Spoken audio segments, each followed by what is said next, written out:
یہ ہے دعوت اسلام کی تعلیم اچھی، تبلیغ اچھی، طریقت کا عشر آپ کے سامنے بھی ہے، میرے سامنے بھی ہے۔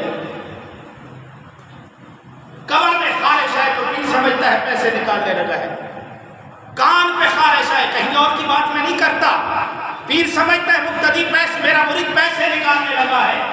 حرام کے ٹکوں پہ پلنے والا، کسی کی ناجائز روزی پہ پلنے والا کہاں دین کا معمار بنے گا، کہاں سے اسلام آئے گا، کہاں اس کی زبان میں برکت آئے گی، کہاں اس کی بات پہ لوگ عمل کے لیے تیار ہوں گے۔ بابا یہ کیسے ممکن ہے؟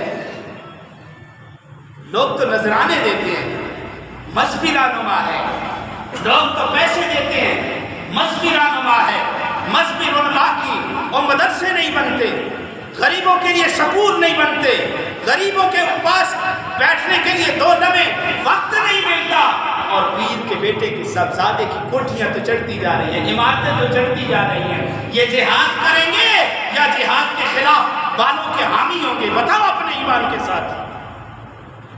ایسی باتیں نکموں کے کانوں میں گزرے تو 174 کا بخار چڑھتا ہے۔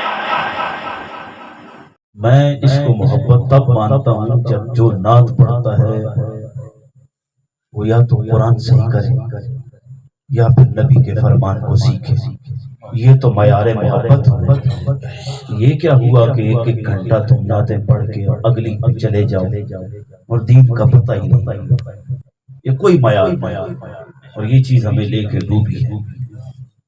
اب ہر طرف قادیانیت کے خلاف ہے اور وہ پورا ایڑی چوٹی کا زور لگا رہے ہیں کہ ہم ان کا جواب بھی دے سکتے ہیں۔ بات تو ایک ہے، میں بھی آپ کو خوش کر کے چلا جاتا ہوں، کرتے بھی ہیں، آپ لوگ بھی زحمت نہیں کرتے۔ دیکھیں پھر جب مسئلہ ہوتا ہے تو پھر اٹھاتے ہیں جی وہ ہمارا بندہ چلا گیا۔ پچھلے ہفتے میں میرے مقتدی ہے، حالانکہ میری تقریر سننے والا بندہ باہر نہیں جاتا، پورے دعوے سے کوئی کسی مسلک کا ہے، آتے بھی ہیں سارے، وہ آتا ہے اور کہتا ہے جی میرا بیٹا کچھ عجیب حرکتیں کر رہا ہے، نماز پڑھتا ہے عجیب باتیں کرتا ہے عجیب۔ میں نے اس بچے کو بلایا جایا تو وہ واقعی پٹڑی سے اتر چکا تھا۔ اس کی وجہ کیا ہے؟ ہماری طرف سے خوراک نہیں آتی۔ اگر دوسرے بھائی آگے ہیں نا تو ان کی ایک نعت ہوتی ہے، پھر بیان ہوتا ہے۔ تمہاری 3 گھنٹے کی محفل نعت کے اندر ایک سورہ یا ایک آیت مقدسہ نہ سیکھی جاتی ہے نہ سکھائی جاتی ہے۔ بتاؤ کب جا کے تم قرآن سیکھو گے؟ کہاں پہ جا کے تم سیکھو گے؟ عمر کے کس حصے میں جا کے سیکھو گے؟ تو 10 منٹ میں کیا ہو؟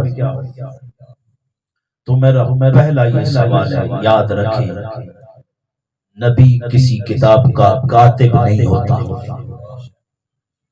نبی پہ وحی لے کے آتا ہے فرشتہ، اللہ کی طرف سے بھیجی جاتی ہے، نبی حاصل وصول کرنے والا ہوتا ہے، وہ کسی کتاب کا مصنف نہیں ہوتا۔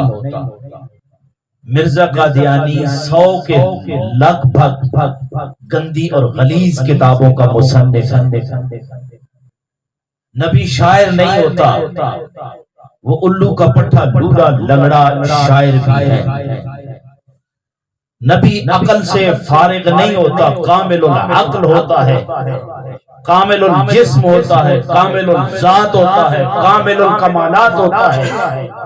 اور سرکار کی تو بات ہی نہیں ہے کہ اللہ وحدہ لا شریک نے جنہیں مقام محبوبیت کے اوپر فائز کیا ہے، وہ رب کی پوری کائنات میں ایک ہی ذات ہے، وہ محمد رسول اللہ کی ذات ہے۔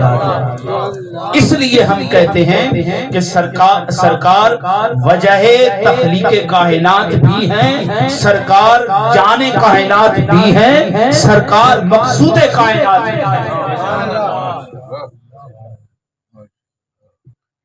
نبی کریم کسی کتاب کے مصنف نہیں ہے، مرزا مصنف ہے، نبی شاعر نہیں ہے، وہ شاعر ہے، نبی کا استاد نہیں ہے، اللہ قرآن میں گواہی دے کے کہتا ہے اس کا فضل عمل۔ گل علی شاہ یہ کس کے استاد ہیں؟ میرا نبی کسی کے سامنے زانوی تلمذ نہیں ہوا،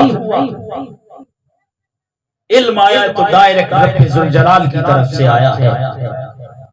قرآن کی 6667 آیات ہیں۔ جبرائیل میرے نبی کی بارگاہ میں 24,000 مرتبہ کے لگ بھگ آیا ہے۔ جب جبرائیل نے نبی پاک کے قدم اقدس کو چوما تو پھر جبرائیل کو سدرۃ المنتہا پہ سکون نہیں حاصل ہوتا تھا، وہ در مصطفیٰ پہ حاضر ہو کے سکون حاصل کرتا تھا۔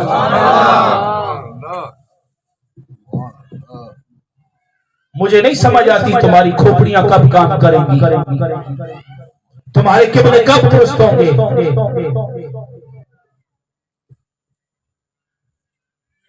تو سامعین محترم، نبی عقل و پیدل نہیں ہوتا، کامل العقل ہوتا ہے۔ نبی کی بات مسلم ہوتی ہے۔ یہ تو پتہ نہیں کیا کیا بکواس کرتا رہتا، کبھی کہتا ہے میں ذلی نبی ہوں، یعنی نبی محمد رسول اللہ کا سایہ ہوں، میرے رب نے سایہ بنایا ہی نہیں۔ حدیث ایکم مثلی، تم میں سے میری مثل کون ہے؟ آواز آتی ہم نے بنایا ہی نہیں، ہم نے تیری مثل بنایا ہی نہیں ہے۔ آدم آنکھ کھولیں تو جنت کے ہر پتے پہ لکھا ہو محمد رسول اللہ۔ جب زمین پہ آئیں تو نجات کے لیے وسیلہ رب کے حضور پیش کرے، محمد کا نام رب کہے۔ اے آدم تو نے پہچانا کیسے؟ کہا مولا جب میں نے آنکھ کھولی تو تیرے عرش کی کنگروں پہ محمد لکھا تھا تیرے نام کے ساتھ، ہم پہچان گئے بات اور ذات کوئی بڑی ہے۔ اور میں کہتا ہوں ہر چیز کا جھومر ہوتا ہے، لوح و قلم کے ماتھے کا جھومر جو ہے وہ نام محمد ہے۔ لوح محفوظ کے ماتھے کا جھومر جو ہے وہ نام محمد ہے۔ تمہیں پتہ ہے لوح محفوظ کتنی بڑی تختی ہے؟ زمین و آسمان، مشرق و مغرب،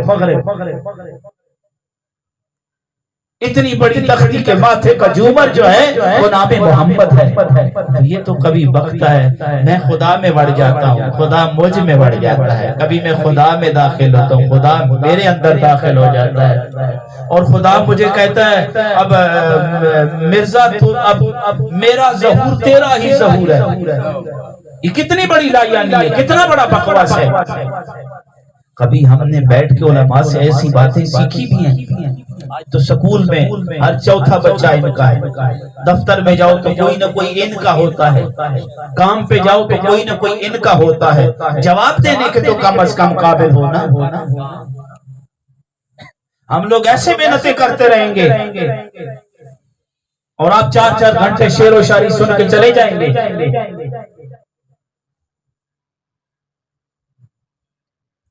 یہ علمیہ نہیں ہے تو کیا ہے؟